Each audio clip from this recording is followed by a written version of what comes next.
Hello, what is up, guys? This is John81. I'm going to do another discussion topic because I was watching Games and Me's video on what kind of gamer are you, and I noticed a lot of them said that they're story gamers, and I actually think all of them. I'm not sure though, but this makes me think. So I really don't consider myself so much of a story player, and I got a couple games to show you examples.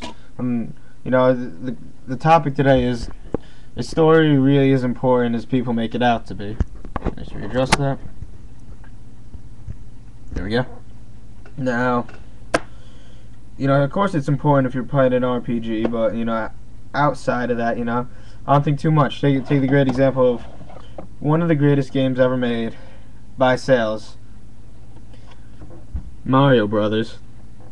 This game's story is basically nothing. It's, you go through levels, you try to rescue the princess. That's the entire game. Everybody knows it. I mean, everybody knows the music. Everybody knows the characters. Everybody knows. When you see that little thing, almost everybody knows it. You're born knowing it. So, I mean, was it the story of just the simple, go through levels to save Peach? Or was it more so the music, the characters, the art style, and all?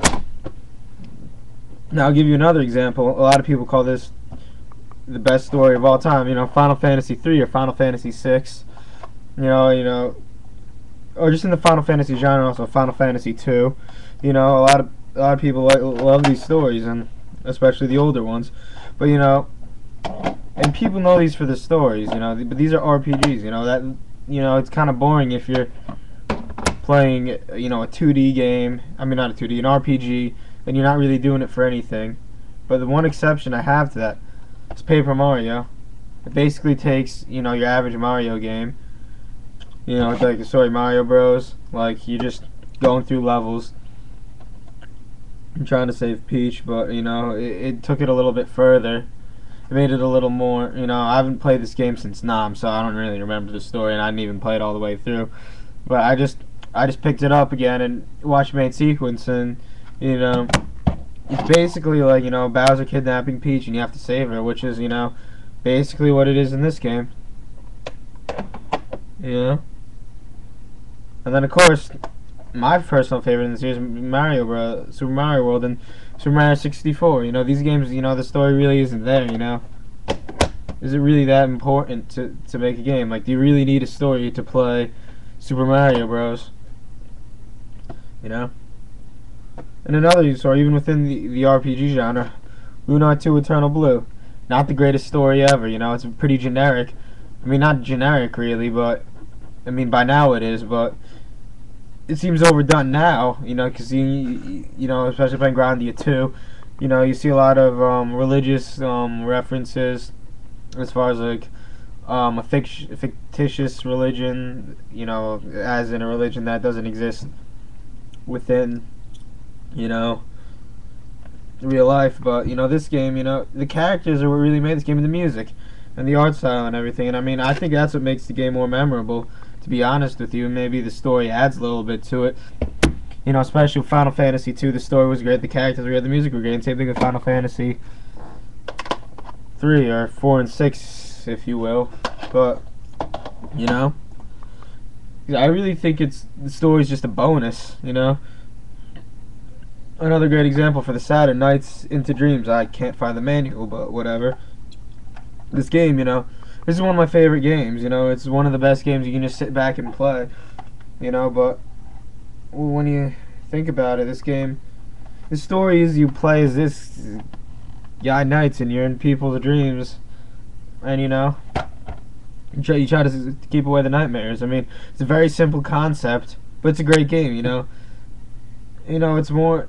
I mean, how I think of this is, if you're gonna play a side-scrolling game, or whatever the hell this Knights is game, or a rail shooter like Star Fox 64, you don't really need story. But if you're gonna play an RPG like one of the Final Fantasy games, you're gonna need story, with a couple of exceptions like Paper Mario. I mean, maybe the story develops even more. I haven't really played it so much yet. But I think the example of Lunar, it really proves that, you know, story isn't everything in a game. It's really more of, you know, as I said before, the characters, the art style, and, you know, the center myself, the music so much, because, you know, with every game really, because I mean, who doesn't know the theme song of Mario Bros? Like I said before, you know, a lot of kids my age, they grew up playing Mario 64 here, and that game didn't even have the original Mario Bros song, and everybody still knew it. I mean, it's weird, really, how it works. And same thing with Zelda. You know, just holding my webcam in place. Zelda, every single Zelda game, what it is it's the exact same story, but it's a different interpretation of it. Pretty much, with the exception of Majora's Mask. Well, most Zelda games are. Like you take, you know, Twilight Princess, Ocarina of Time. They're all very similar. They all have the basic, bare bone Zelda story thing going on.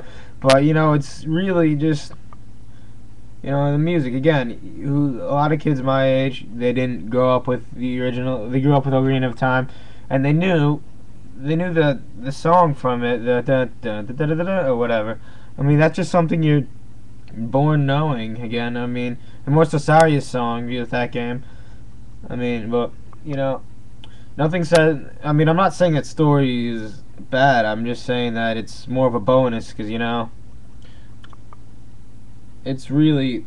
I mean, I think all in all you need is really the, you know, as I said a million times, gameplay, art style, and music. I mean, I think this case proves it alone. I mean, you know, post a video response, post a text comment, whatever. Just basically what your thoughts are. If you really want to prove me wrong in trying to say that, you know, if Mario was really story driven, Mario 64 was really story driven, then it would have been a lot better of a game. Because I really don't think so. I think the lack of the story, you know, because I think if this game was heavily story driven, then it would have taken away from the game instead of add more to it. Because the whole nature of the game was very simplistic, and, you know, it was really geared towards everyone. And I don't think kids can really digest this game like I did and have so much nostalgia for the game, knowing all the songs, you know, being so familiar with all the levels, knowing how to get every single star. You know, it's just basically, you know, I don't think it would have been the same. And, you know, and I'm not sure if it would be for the better. I mean, you don't really know until it's actually done. But I like my Mario 64 without a heavy story. And I like my Mario Bros without a heavy story. You know, Mario World, Nights. Star Fox, you know, has it kind of. It's in the middle ground. And I think this is a good mix, you know. Heavy story, you know, it wasn't really heavy, it was light, but it was really cool. I mean, at least I thought it was at the time, and I still like it now, but I think this is the perfect balance of you know, story being strong and being light, you know. I think that was the perfect balance, you know. Again, you know, please post a video response if you want to, you know, argue my position or whatever. But yeah, you know, this is John Nitty1, and I'm out.